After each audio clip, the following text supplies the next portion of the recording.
Hello, well June really is an ideal month to carry out a bit of a houseplant surgery because it's nice and warm outside. It means we can take our plants outside and any repotting or foliage cleaning that we need to do can be done without making the house a mess. Now the first thing I want to do when I'm looking at the houseplants, because they've been indoors for a good 6+ months, is just go over them and remove any dead or diseased foliage or any spent flowers so that I've got a nice clean plant. All of that material can be composted, and once I've done that I can take my plants outside and check whether they need to be repotted, which I can do, and also to give the foliage a good wash. Now you'll know from my guide, which you can download from Chesterton's, that houseplants actually improve the quality of the air in our houses. They're really good in bedrooms and sitting rooms, but in order to do that the foliage needs to be kept nice and clean. So I'm going to take one outside now and show you how to wash it.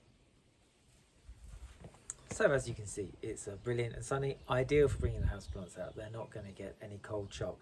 And generally there are 3 types of houseplant foliage and they can be cleaned in 3 different ways.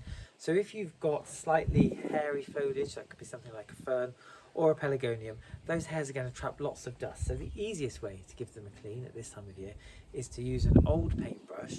Make sure it's clean and it's quite soft, not a hard bristle one, and just brush over the foliage gently to get any of the dust out.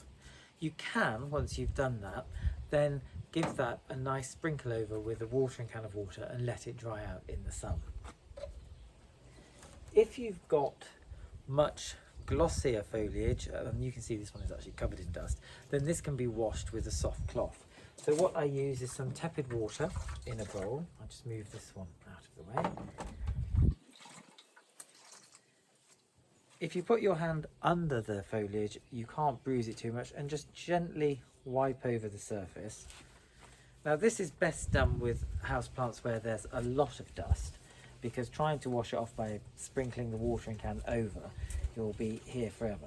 So just go over, getting the dust off, and you'll see it makes a huge difference to the plant.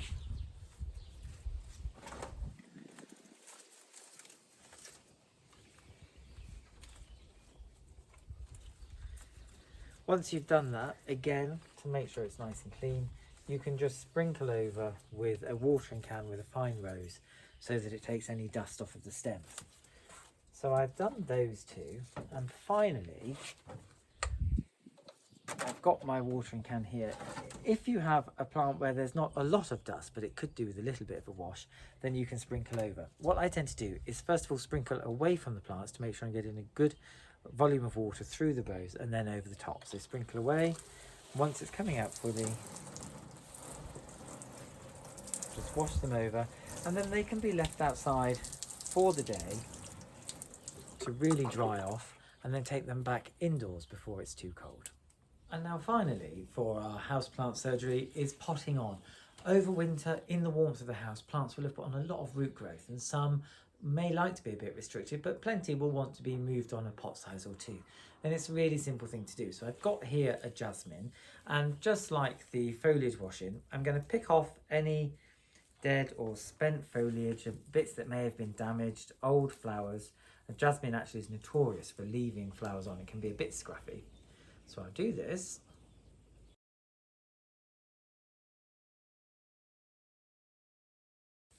And once I've picked everything off, I'm ready for the repotting.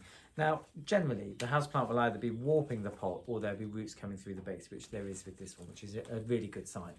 I'm going to be potting on using my own compost that I make, but if you don't make it, it's really simple to buy a good quality peat-free compost or a specialist houseplant compost if you're potting on cactus or things like orchids. First thing to do is to knock the plant out of its pot, and you can see that it's fairly well rooted. And I'm going to be moving it on roughly 2 pot sizes into this pot here. So unlike plants in the garden, I don't put crops in the bottom. I fill up with my compost, roughly about 1/3, to give it good new root growth, and then holding the foliage back so I can work with ease,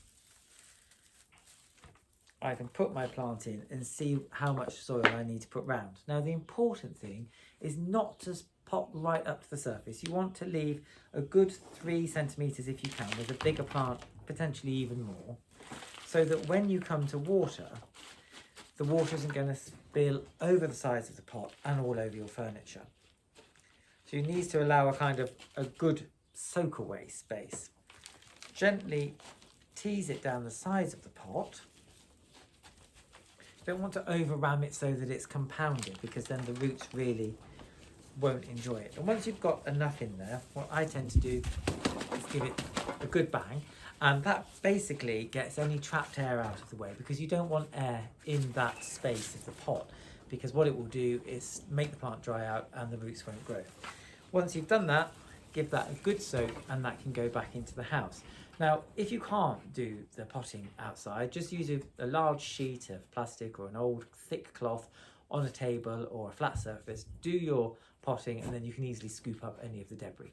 So even without garden space, it's really possible to look after the houseplants.